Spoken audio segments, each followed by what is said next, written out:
এমনও শুনে রেখে দাও, আগামী দিন তোমার আমার কবর দিবার জায়গা হবে না। কজন নিজের উঠোনে দেবে বা কজনের আছে কত বড় জায়গা?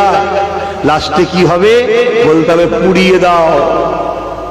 আগামী দিন সেই দিন আসছে। আজকের এই ওয়াজটা রেকর্ডিং হচ্ছে তো নাকি?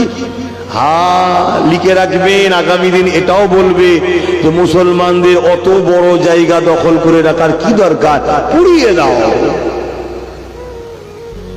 তোমার গাফলতির জন্য তোমার মাকে নিয়ে যাওয়া হবে পুরানো।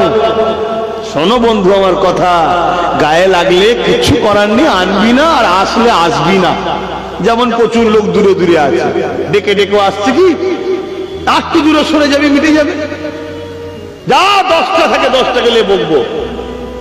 কথা বুঝে আসছে না? না, আমি তার আমার জন্য কথা বলছি না, আমি তো আল্লাহ ও রসুলের জন্য কথা বলছি। কাল তোমার আমার গাফলতির জন্য তোমার আমার মাকে নিয়ে যাওয়া হবে পুরাতে। আর তোমার আমার মাকে পুরাতে নিয়ে যখন যাবে, পুরাতে গেলে তো ভয় লাগবে, তখন তার ভালো লোক সেখানে যাবে না।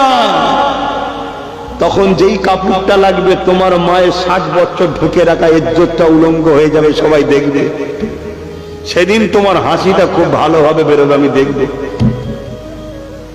আজকে যারা আমার কথাকে নিয়ে মনে করো যে বেকার বকছে, সেদিন বুঝবে কি হচ্ছে।